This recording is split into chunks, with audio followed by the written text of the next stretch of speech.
Ketika menghadapi suatu masalah atau memiliki hajat tertentu, kita melakukan ikhtiar-ikhtiar manusiawi, termasuk salah satunya adalah berdoa kepada Allah Subhanahu wa Ta'ala.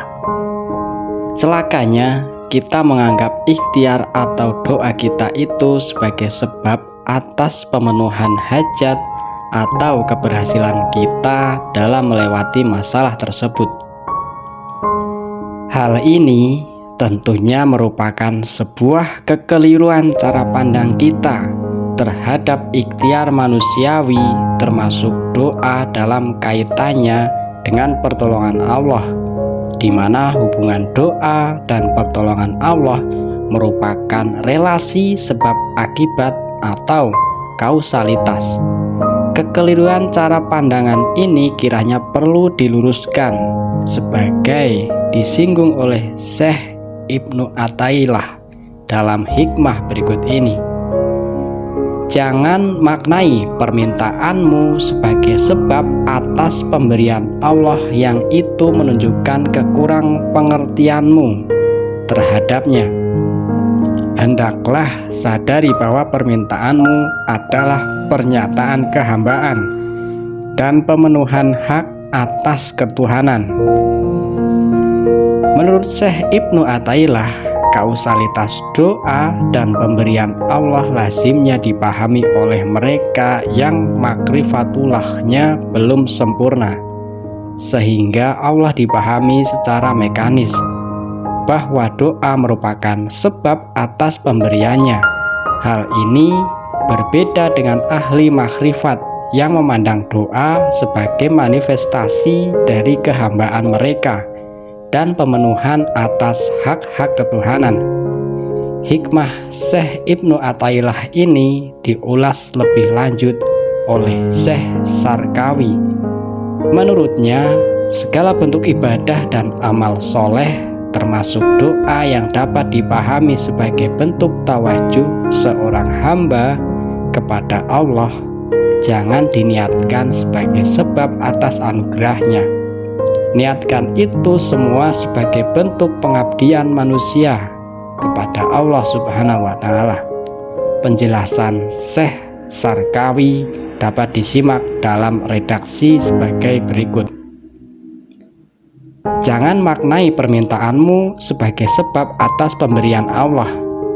Jangan niatkan permintaan dan tawajuhmu kepadanya melalui doa atau amal saleh untuk mendapat anugerahnya dan meyakininya sebagai sebab yang berpengaruh atas itu, yang itu menunjukkan kekurang pengertianmu terhadapnya, terhadap Allah, yang itu menunjukkan kau tidak memahami rahasia dan hikmah perintah Allah untuk berdoa.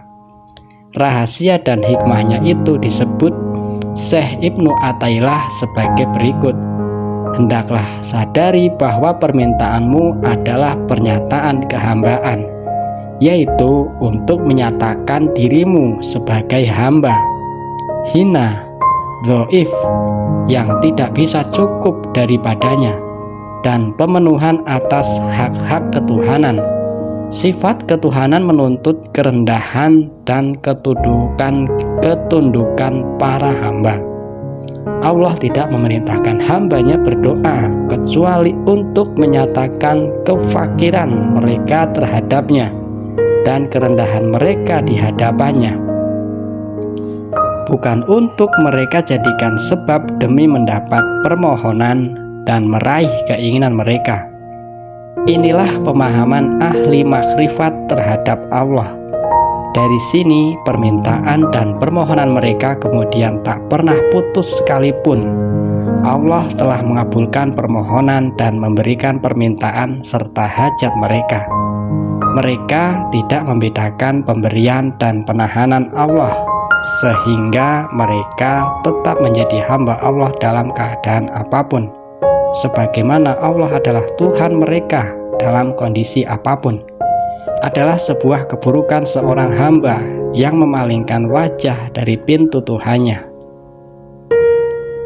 Mengapa hubungan kausalitas doa dan anugerah Allah sebagai kekeliruan yang mengandung bahaya? Anggapan keduanya sebagai hubungan kausalitas itu berbuntut panjang. Ada konsekuensi logis dari cara pandang kausalitas tersebut.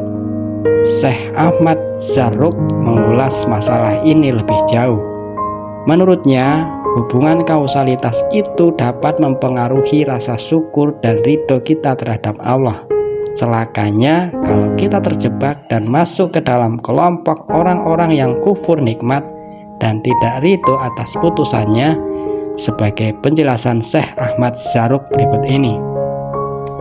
Letak ketidakpahaman terhadapnya karena logika kausalitas adalah bahwa jika diberi, mereka tidak bersyukur.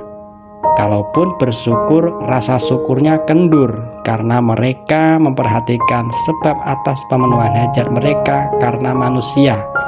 Biasanya lebih bahagia atas pemberian Allah tanpa memakai sebab dibanding sebuah pemberiannya dengan memakai sebab tertentu. Kalau tidak diberi, mereka tidak ridho. Kalaupun ridho karena tidak diberi, mereka tidak melihat pilihan Allah, tetapi melihat kelalaian diri mereka sebagai hamba Allah.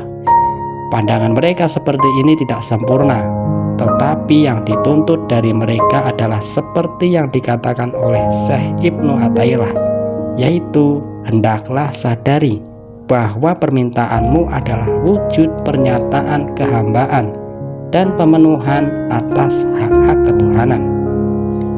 Hikmah Syekh Ibnu Athaillah ini bukan sama sekali menyarankan kita untuk berhenti atau tidak berdoa. Hikmah ini membuka pandangan kita terhadap doa sebagai ikhtiar yang sama statusnya dengan bentuk ikhtiar manusiawi lainnya. Hikmah ini hanya mengingatkan kita untuk menggeser cara pandang kita terhadap doa. Hikmah ini mengajak kita untuk menyadari siapa diri kita di hadapan Allah Subhanahu wa Ta'ala. Oleh karena itu, hikmah ini mendorong kita untuk tetap berdoa kepada Allah dalam kondisi apapun, baik dalam menghadapi masalah yang signifikan maupun tidak, dalam kondisi berhajat maupun dalam kondisi cukup, sebagai bentuk kehambaan kita sebagai makhluknya. Artikel ini dibacakan dari islam.nu.or.id.